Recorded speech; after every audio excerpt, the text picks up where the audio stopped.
Biasa menyampaikan kajian tadi, mari kita berdoa lagi dan Allah bersama-sama.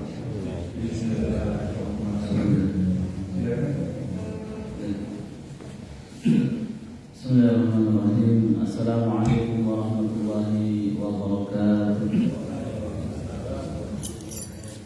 Alhamdulillahilladzi arsala rasulahu bil huda wa dinil haqqi liyudhhirahu 'ala ad-dini kullihi wa kafaa billahi shahida. Asyhadu an la ilaha illallah wahdahu la syarika lah wa asyhadu anna Muhammadan 'abduhu wa rasuluhu la nabiyya wa la rasula ba'dah. Jamaah salat subuh Masjid Al-Ikhwan yang dirahmati Allah. Alhamdulillah pada pagi hari ini Allah mentakdirkan kita untuk bersilaturahim, bertemu dalam majlis kajian pagi di Masjid Al-Ikhwan. Semoga ini menjadi amal soleh kita dan memperkuat tali persaudaraan di antara kita, dan semoga kita pun kelak di yaumil qiyamah termasuk di antara hamba-hamba Allah yang mana Allah karuniakan kepada kita semuanya al-dhil, naungan yang tidak ada naungan hanya miliknya, bagi lil mutahabbina fillah, orang-orang yang saling mencintai karena Allah Subhanahu wa taala. Bapak Ibu sekalian yang dirahmati Allah, materi kita pada pagi hari ini yaitu as-simarul 'ashr. Jadi buah simar itu adalah buah. Ya, ada 10 manfaat faedah buah daripada bekerja. Ya, daripada bekerja, dan juga al-kasbul halal, mencari rezeki yang halal, kasbul rizqil halal. Mau tidak mau bahwasanya bekerja termasuk di antara sunnah para nabi dan rasul sebelum-sebelumnya, mulai sejak Adam sampai Nabi Muhammad SAW. Bahkan di beberapa riwayat disebutkan bahwasanya profesi masing-masing nabi itu berbagai macam ragam, ya.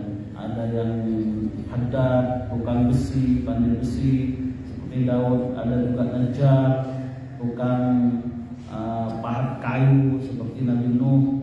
Kemudian juga ada khayyat. Khayyat itu penjahit, ada seperti Nabi Idris alaihissalam. Ada juga ra'iyul ghanam, mengembala kambing seperti Nabi Musa alaihissalam. Artinya bahwasanya bekerja ini termasuk di antara salah satu sunnah yang dicontohkan oleh baginda Rasulullah secara khusus dan secara umum oleh para nabi-nabi sebelum-sebelumnya. Namun pertanyaannya, Bapak Ibu yang dirahmati Allah, kenapa kita harus bekerja? Kenapa kita harus banting tulang? Kenapa kita harus kerja keras untuk mendapatkan rezeki yang halal? Maka ini yang perlu kita senantiasa tanyakan kepada diri kita sendiri. Kira-kira faedah apa selama ini yang kita rasakan dari kerja keras kita? Apa yang dirasakan oleh keluarga kita, istri dan anak-anak kita? Maka inilah yang perlu kita terus tanamkan di dalam diri kita. Kalau ulama-ulama terdahulu setiap kali suaminya hendak kerja mencari kasbul rizqil halal untuk mendapatkan rezeki yang halal, maka keluarganya berkata, ya saya lebih sabar merasa panasnya lapar daripada saya harus mengemban panasnya api neraka. Ulama-ulama terdahulu begitu keluarganya, setiap suaminya hendak pergi keluar untuk mencari rezeki. Dan banyak lagi cerita-cerita ulama bagaimana mereka kerja keras untuk mendapatkan rezeki yang halal. Namun pada pagi hari ini yang kita akan bahas as-simar al-'ashr. Kira-kira apa sih buah daripada kerja keras kita untuk mendapatkan rezeki yang halal? Di antaranya yang pertama adalah imtitsalah li amrillah. Kita bekerja untuk mendapatkan rezeki yang halal, kerja keras banting tulang, tidak lain di antaranya imtitsal li amrillah, untuk melakukan perintah Allah. Perintah Allah dalam Al-Quran sudah sangat jelas sekali kepada kita semuanya untuk senantiasa mencari rezeki. Wala tansa nasibaka minad dunya. Ya, jadi jangan pernah kamu melupakan bagianmu dalam urusan-urusan duniawi. Gak boleh kita meninggalkan, mengabaikan duniawi, tidak boleh. Ya, wabtaghi fima ataqallahu daral akhirah. Ya, carilah, lakukanlah semua amalan-amalan yang kaitannya dengan akhirat, namun jangan sampai kamu melupakan urusan duniawi. Jadi kedua-duanya ini sangat dibutuhkan oleh seorang muslim. Misalnya salah satu perintah Allah kepada kita untuk mencari rezeki yang halal di dalam surat Al-Mulk ayat 15. Surat Al-Mulk ya, ayat 15. Allah berfirman, "Huwallazi ja'ala lakumul ardh." Dialah Allah yang menciptakan untuk kalian bumi. Jadi bumi Allah ciptakan untuk kita semuanya. Dalul. Bukan hanya diciptakan untuk kita, melainkan Allah jadikan bumi itu tunduk dan patuh kepada kita. Mau ngapa-ngapain dengan di bumi ini terserah sudah, tidak ada masalah. Ya, tidak akan berontak bumi. Ini ya. Kemudian famshu fi manakibiha, maka hendaknya kalian jalan atau bekerja menempuh dan sampai penjuru bumi atau di atas muka bumi ini, wa kulu min rizqihi, dan makanlah dari rezeki Allah, wa ilaihi nusyur, dan kepada Allah kalian akan kembali. Ini ya, jadi famshu fi manakibiha, maka hendaknya kalian pergi berjalan di muka bumi dan carilah rezeki Allah Subhanahu wa taala. Ini anjuran Allah, perintah Allah kepada kita semuanya untuk mencari rezeki yang halal, halalan thayyiban. Demikian juga bekerja termasuk di antara bentuk kita melakukan perintah Allah terdapat di dalam surat Al-Jum'ah ayat 10. Ya, surat Al-Jum'ah ayat 10 ini, fa idza qudiyatis shalah, apabila sudah selesai dilaksanakannya salat Jumat, fantashiru fil ardh, maka bertebarlah, menyebarlah di muka bumi, wabtaghu min fadlillah, carilah rezeki yang halal. Cari rezeki yang halal. Ya, wadhkurullaha katsiran la'allakum tuflihun, dan ingatlah kepada Allah dengan banyak ingat Allah, la'allakum tuflihun, supaya kalian menjadi orang-orang yang beruntung. Ini yang pertama. Jadi bekerja dan mencari rezeki yang halal termasuk di antara imtitsal li amrillah, salah satu bentuk kita melakukan salah satu perintah Allah dalam Al-Qur'an. Dalam surat Al-Jum'ah dan juga dalam surat Al-Mulk ayat 15. Yang kedua, bekerja. Ya, bekerja untuk mencari rezeki yang halal ini, di antara buahnya antara la ajrul mujahid fi sabilillah, masya Allah. Ya, mendapatkan pahala sama seperti orang yang jihad di jalan Allah. Jangan sampai kita berasumsi mempunyai pemahaman orang yang bekerja keras itu tidak baik untuk mendapatkan rezeki. Abdurrahman bin Auf termasuk di antara sahabat yang kaya raya. Dan seseorang kalau sudah punya uang, punya harta, wah, ini orang yang paling mulia di sisi Allah ya. Namun dengan catatan harus 3. Innallaha yuhibbu, ya, sesungguhnya di dalam hadis kan, ahabbun nas, ya, orang yang paling Allah cintai itu al-ghani, orang yang kaya raya, at-taqi, dan orang yang bertakwa, al-khafi, dan merahasiakan, khafi, sing wangil khafi, ya, takwa, dan juga dia khafi, menyembunyikan setiap amalan kebaikannya, merahasiakannya. Sekarang itu ujiannya berat sekarang. Mau beramal soleh saja saat turungi di selfie dulu, selfie. Sekarang mau mendistribusikan sekian. Besok di sini, besok. Wallahu a'lam bishawab. Allah lah yang Maha mengetahui. Namun kita harus terus menjaga hati kita. Kita harus selalu menata hati ya, supaya pahala dari setiap amalan ibadah kita tidak sia-sia dan hilang pahalanya di sisi Allah Subhanahu wa taala. Jadi yang kedua ini mendapatkan pahala orang yang berjihad di jalan Allah. Ini di antara buahnya. Hal ini dijelaskan dalam surat Al-Muzammil ayat 20. Surat Al-Muzammil ayat 20 Allah berfirman, "Wa akharun Dan para sahabat yang lainnya yadribuna fil ardh, mereka berjalan di muka bumi, yabtaguna min fadlillah, ayusafiruna fil ardh, mereka melakukan perjalanan di muka bumi, tujuannya apa? Yabtaguna min fadlillah, untuk mencari rezeki. Macam-macam sahabat, ada sebagian di antara mereka berjihad di jalan Allah, sementara sebagian yang lainnya mencari rezeki. Bahkan di dalam hadis itu Rasulullah berkata, Allah menjadikan rizkiku ini di bawah bayang-bayang tombakku ini. Jadi Rasulullah itu baru dapat uang, baru dapat rezeki dari Allah jika melakukan peperangan. Kalau peperangan kan cukup banyak bagian Rasulullah dari ghanimah harta rampasan perang itu. Makanya Rasulullah yaj'alu rizqi tahta dhilli rumhi, gitu ya. Jadi rizkiku ini Allah jadikan di bawah naungan pedangku atau tombakku. Rasulullah saja bekerja keras untuk mendapatkan rezeki dengan melakukan jihad. Nah, ini juga sama ini. Seseorang yang mencari rezeki yang halal, Allah berikan pahala sama dengan mujahid fi sabilillah. Ada hal yang menarik diriwayatkan oleh Abi Hurairah, ya, an Abi Hurairah qala baina nahnu ma'a Rasulillah, suatu saat kami bersama dengan Rasulullah sallallahu alaihi wasallam. Ittala asyabun min tsaniyati, tiba-tiba ada seorang pemuda, ya, muncul. Falamma ra'ayna ramainahu ba'absarina faqulna, pada saat kami melihat seorang pemuda ini, kami pun terpana.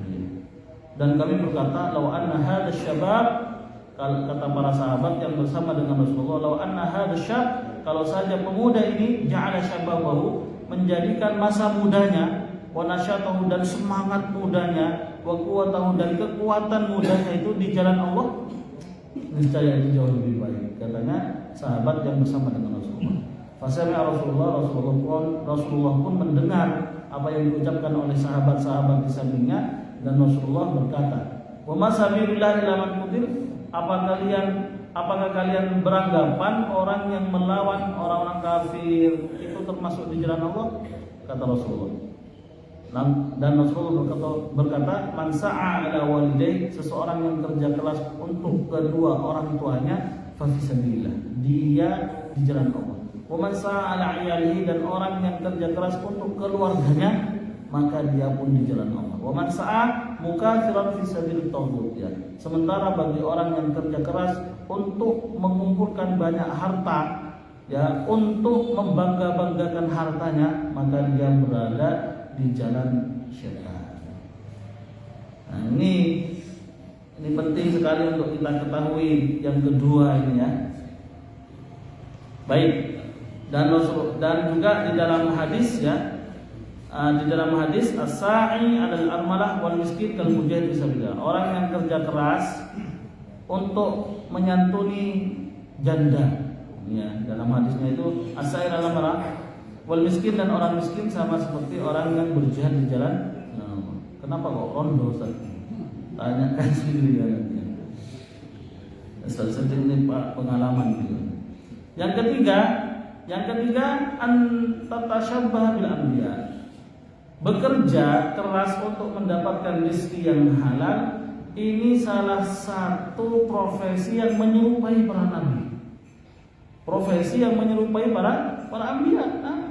Ternyata nabi-nabi ini juga bekerja keras untuk mendapatkan rezeki dari Allah Subhanahu wa taala. Hal ini terdapat dalam surat Al-An'am ayat 90. Al-An'am surat ayat 90. A'udzubillahi minasyaitonir rajim. Allah berfirman, "Ulaikal ladzina hadallah," mereka para anbiya, orang-orang yang Allah berikan petunjuk, fabihudahum iqtadi, maka dengan petunjuk para anbiya iqtadi, ikutilah petunjuk mereka ini.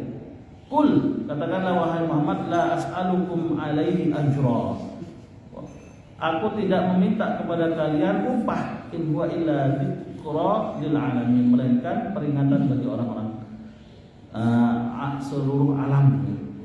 Jadi kita dianjurkan dalam surat Al-An'am ini untuk mengikuti untuk meneladani para anbiya. Sementara para anbiya salah satu yang dicontohkan itu ya bekerja. Seperti halnya di sini ya, di dalam hadis yang diriwayatkan oleh Ibnu Abbas dalam kitab Al-Mustadrak,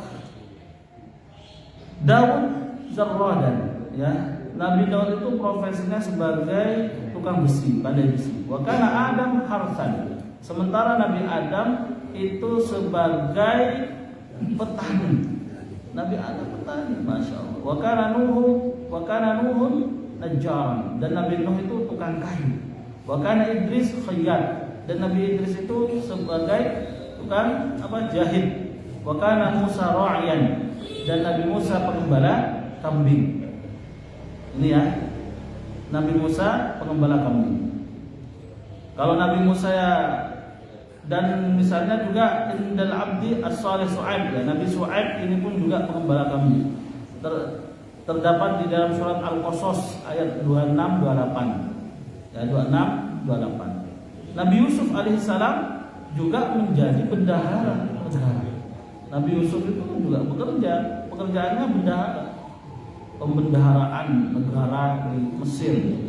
Terdapat di dalam surat Yusuf ayat 55 sampai ayat 56.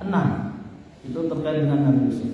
Dan Nabi Muhammad sallallahu alaihi wasallam, masya Allah, ya'mal wa yakad, beliau bekerja keras untuk mendapatkan rezeki dengan rohul ganam, ya, dengan berdagang dan juga mengembala kambing.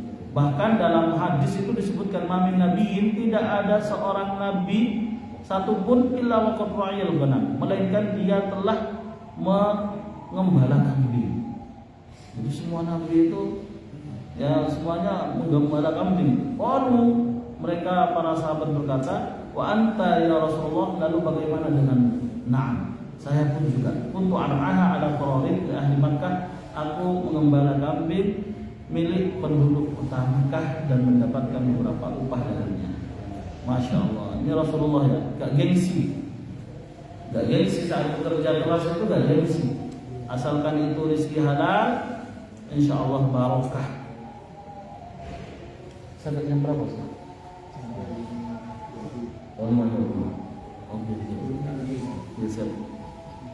Yang keempat, di antara buah bekerja keras yaitu ayya'ufa nafsu an mas'alatin nas, menjaga dirinya dari meminta-minta kepada orang lain. Jadi kalau kita kerja keras untuk mendapatkan rezeki yang halal, maka kita pun tidak akan meminta-minta kepada orang lain. Ya, jelas ini.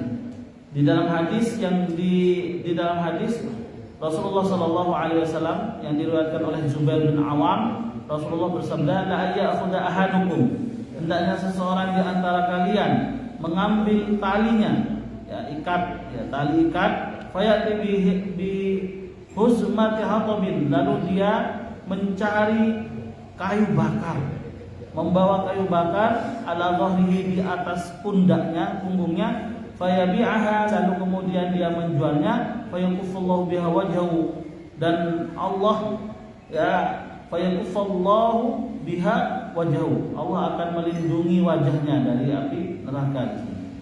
Khairun lahu min ayas'alan nas, lebih baik untuknya daripada dia meminta-minta kepada orang lain, a'tuhu aw mana'u, apakah mereka memberinya atau tidak memberinya. Jadi kita mengambil tali ikat gitu ya, lalu kemudian pergi untuk mencari kayu bakar dan dijual, itu lebih baik daripada meminta-minta kepada orang lain apakah diberi maupun tidak diberi. Masya Allah, ini ya, ini sahih Imam Ahmad dan ini sahih. Dan juga ada riwayat dari Imam Ahmad, dan ini cukup masyhur bagaimana beliau begitu sangat zuhudnya. Qala liman sa'alu an dzalik, ada seseorang yang menanyakan kepada Imam Ahmad, ilzam as-suq, senantiasa kamu terus-menerus ya menekuni pasar. Maksudnya jangan pernah kamu meninggalkan pasar. Ini kata Imam Ahmad, karena belum pedagang. Istagni an-nas falam ara mithlal ghani anhum, dan istagni, janganlah meminta-minta kepada orang lain, dan aku tidak melihat orang kaya seperti Imam Ahmad bin Hanbal. Beliau ini luar biasa, Imam Ahmad bin Hanbal, berdagang. Kemudian juga yang kelima, antanala ajra sedekah, mendapatkan pahala sedekah. Jadi orang yang bekerja keras untuk mendapatkan rezeki itu mendapatkan pahala sedekah. Ya, pahala sedekah. Jelas sudah di dalam hadis Rasulullah SAW yang menceritakan Amir bin Sa'ad ya. Jadi Amr bin Sa'ad ini Sa'ad bin Afrah walam yakun lahu ibnatun wahidah, beliau tidak mempunyai kecuali satu putri, dan berkata, ya Rasulullah, usi bimali kulli, ya Rasulullah, berilah aku nasihat terkait dengan harta yang aku miliki yang begitu sangat banyak. Qala la, katanya beliau, qala fanisbu, gimana kalau semua harta saya ini saya sedekahkan? Jangan, kata Rasulullah. Separuh, Rasulullah, jangan. Sepertiga, jangan. Ini kata Rasulullah kepada Sa'ad bin Afra. Innaka intadhu warasataka aghniya, jika engkau meninggalkan ahli warismu kaya raya, lebih baik daripada meninggalkan mereka miskin. Yatakaffafun, meminta-minta kepada orang lain. Wa innaka mahma tunfiq min nafaqah, apapun yang kamu infakkan dari hartamu, maka itu bernilai sedekah. Ya, hatta luqmah, sampai suapan yang kamu berikan kepada istrimu itu sudah termasuk sedekah, maka bernilai sedekah. Yang keenam, ayakhudha bi asbab, pada saat bekerja kita pun harus melakukan usaha ya, asbab, sebab untuk mendapatkan rezeki itu apa? Nah, kalau sudah kita melakukan sebab-sebab untuk mendapatkan rezeki, maka Allah pun akan memberikan rezeki kepada kita. Termasuk juga di antara lain buah daripada bekerja keras untuk mendapatkan rezeki, mat'amu halal fa yabrulu amalan. Ya, makanannya itu halal dan Allah pasti akan menerima setiap amalan ibadahnya. Jadi amalan ibadah kita diterima atau tidaknya tergantung makanan dan minuman yang kita konsumsi.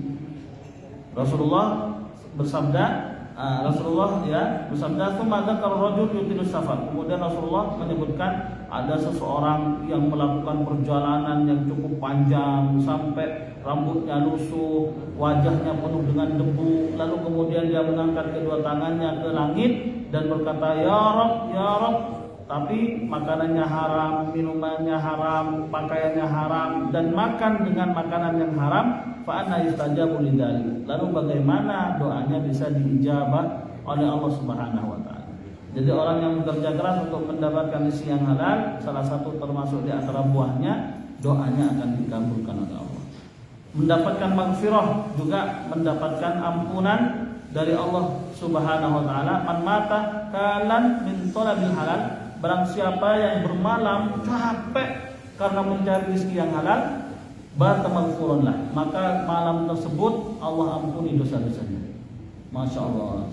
Jadi kalau sudah capek di malam hari karena kerja keras, Allah malam itu mengampuni dosa-dosanya. Yang terakhir, ta'mal litanhadul ummah, niatkanlah saat kita bekerja untuk membangkitkan umat.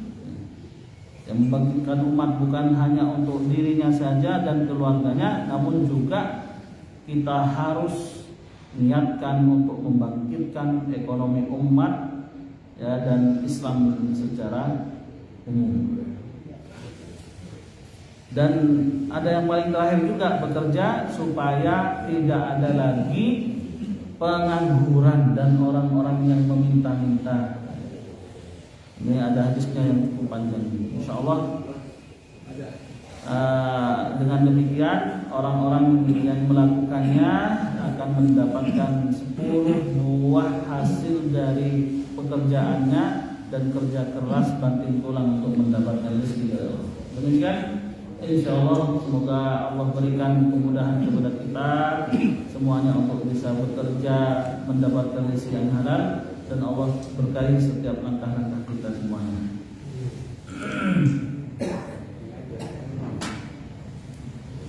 Alhamdulillah kita mengingatkan bersama topik pagi ini ya. Mari kita kembangkan dan kita sampaikan kemudian Moga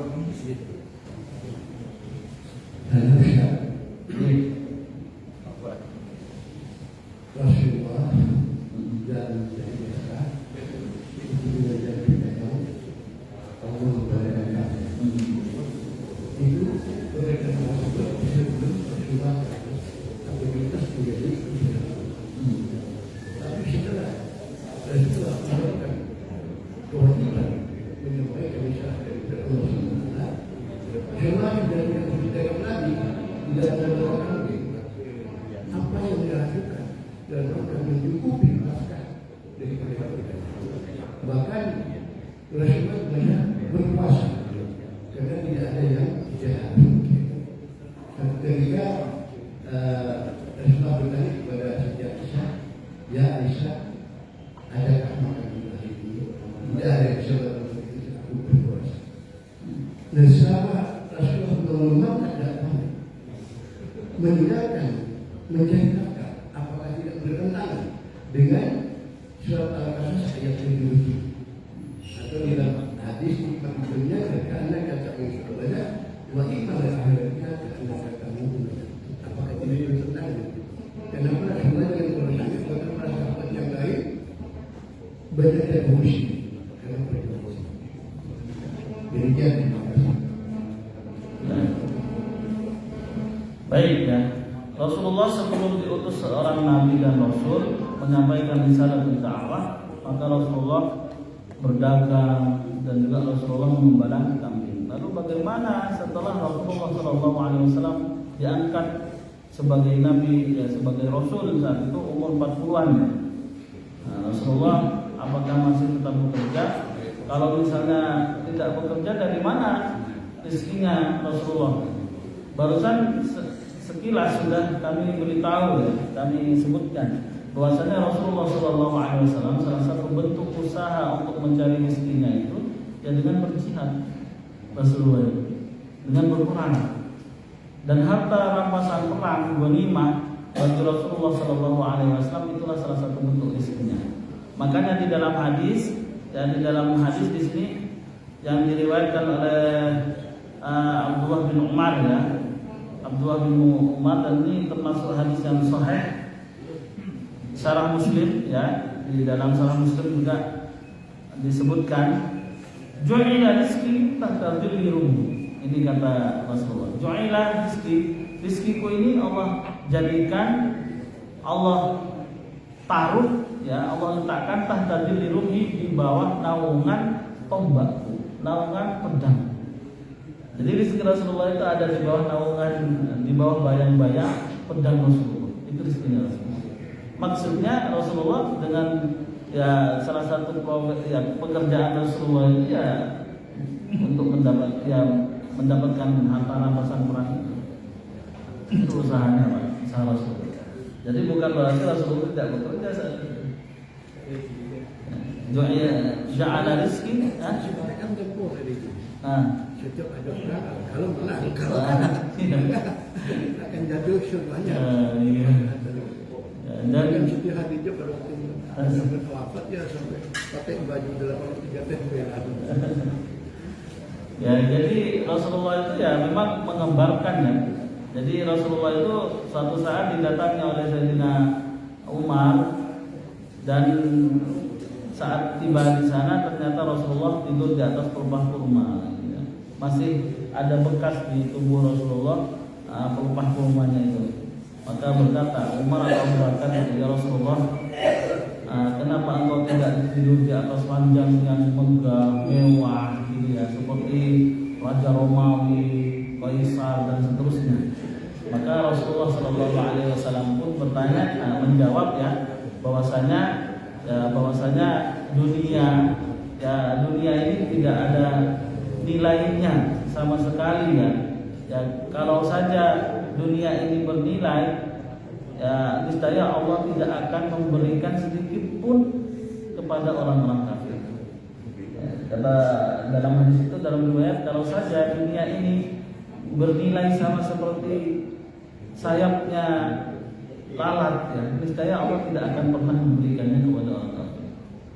karena dia tidak bernilai ya, kecuali bagi orang-orang yang bertakwa dunia ini akan bernilai karena ketakwaannya. Makanya la yanallahu luhumuha wala dima'uha walakin yanaluhu at-taqwa. Nah, harta yang kita miliki itu ya tidak akan pernah diterima kecuali ketakwaan kita lah saat menggunakan harta. Ya, jadi secara umum bahwasanya Rasulullah SAW setelah menjadi Rasul, beliau pun juga kerja keras untuk mendapatkan rezeki. Salah satu di antara bentuknya dengan yang berperang itu usaha Rasulullah, pekerjaan Rasulullah.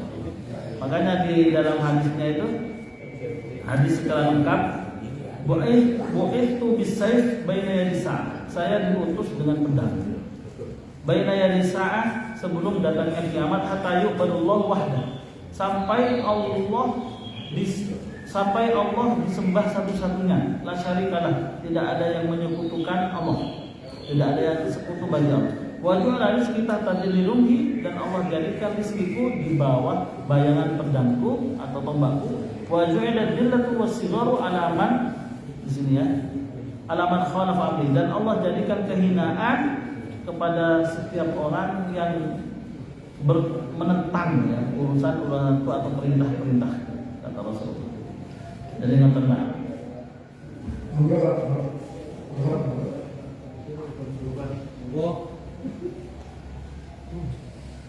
Terima kasih Ustaz. Tadi dikatakan bahwa Rasulullah itu berkecukupan karena ini kan ada pesan seolah-olah Islam itu diberatkan dengan peperangan. Ya, jadi Islam itu damai ya. Jadi memang secara tekstual hadis ya seperti itu, tetapi kita harus betul-betul memahami Islam itu rahmatan lil alamin. Wa ma arsalnaka illa rahmatan lil alamin. Tidaklah kami utus kamu wahai Muhammad melainkan rahmat bagi alam semesta raya. Bukan hanya manusia saja yang menikmati nubuwah atau risalah Muhammad ya, melainkan juga hewan pun juga merasakan kenabian dan kerasulan Nabi Muhammad.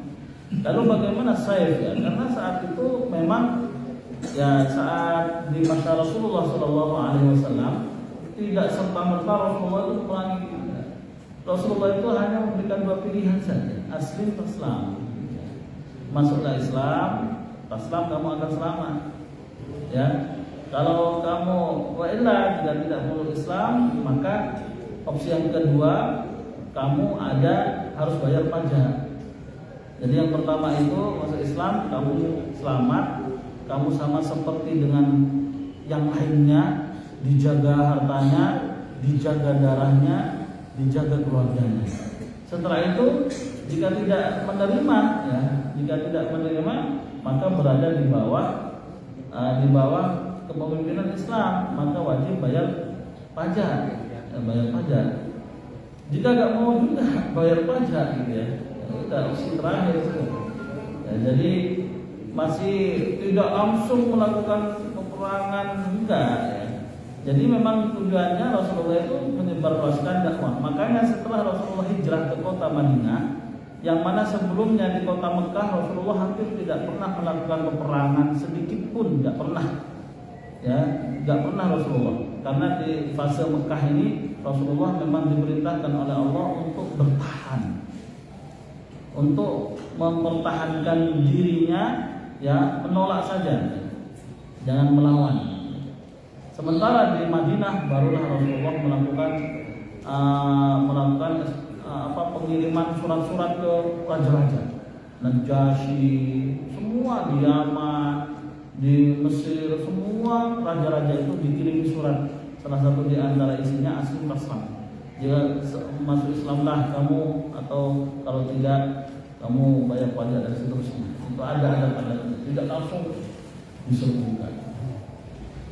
Ya, jadi Islam itu ya kalaupun mereka tidak mau ya sudah, kita hudnah damai silmi. Makanya dalam hadis itu man ada dhimmiyan faqad adani bil ya. Barang siapa yang menyakiti orang kafir dhimmi, orang kafir yang ada di bawah Islam ya, lindungan Islam, maka sungguh dia telah menyakiti Rasulullah sallallahu alaihi wasallam sampai segitunya.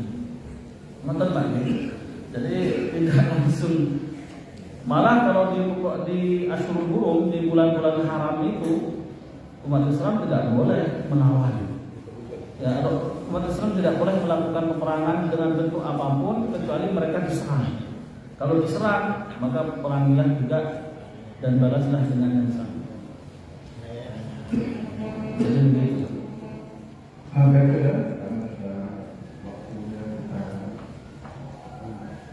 akhiri acara ini, semoga bermanfaat. Dan sebelum itu, kami ada dengan hati. Kemudian yang kedua, sekali lagi kami umumkan bagi saudara yang belum masuk grup Al-Ikhwan supaya mendaftarkan diri agar para jemaah mengetahui aktivitas atau ada pengumuman dari Al-Ikhwan jika langsung mendapatkannya. Jadi nanti bagi saudara yang belum menunjukkan nomor HP-nya silakan menyampaikan kepada admin.